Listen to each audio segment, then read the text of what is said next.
Hadith 53. Abu Huraira, radiyallahu anhu, rapporta que le messager d'Allah, alayhi salatu wassalam, dit: Allah, azza wa jal, a des anges dont la tâche est de chercher ceux qui évoquent Allah. Quand ils trouvent des gens qui évoquent Allah, ils s'appellent entre eux en disant: venez, voilà ce que nous cherchons. Puis les anges les encerclent avec leurs ailes jusqu'au ciel le plus proche. Ensuite, leur Seigneur leur demande, en dépit du fait qu'il sait mieux qu'eux: que disent mes serviteurs? Ils répondent: ils t'exaltent, te glorifient, te louent et t'honorent. Il leur demande: m'ont-ils vu? Les anges répondent: non, par Allah, ils ne t'ont pas vu. Allah azza wa jal dit alors: comment serait-il s'ils m'avaient vu? Les anges répondent: s'ils t'avaient vu, ils t'auraient adoré, glorifié, loué et exalté plus profondément. Allah azza wa jal demande aux anges: qu'est-ce qu'ils me demandent? Les anges répondent: ils te demandent le paradis. Allah azza wa jal dit aux anges: l'ont-ils vu?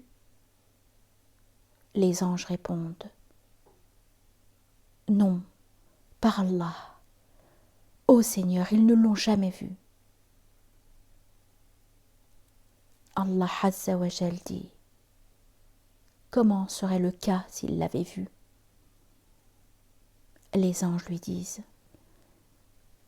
s'ils l'avaient vu, ils auraient plus tenu à lui, ils l'auraient cherché avec un enthousiasme plus ardent et auraient eu un plus grand désir pour lui. Allah azza wa jal dit: contre quoi cherche-t-il refuge? Les anges répondent: il cherche refuge contre le feu. Allah azza wa jal dit: l'ont-ils vu? Les anges répondent: non, par Allah, ô Seigneur, ils ne l'ont pas vu. Allah azza wa jal dit: comment serait le cas s'ils l'avaient vu? Les anges disent: s'ils l'avaient vu, ils auraient fui de lui plus loin et ils auraient été effrayés par lui. Alors, Allah azza wa jal dit: je vous fais témoin que je les pardonne. Le messager d'Allah alayhi salatu wassalam ajouta: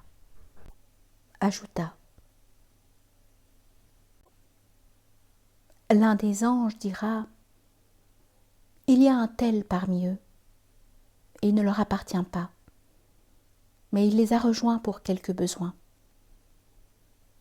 Allah azza wa jal dira: tels sont les gens dont les compagnons ne seront pas réduits à la misère. Rapporté par El-Bukhari et Muslim.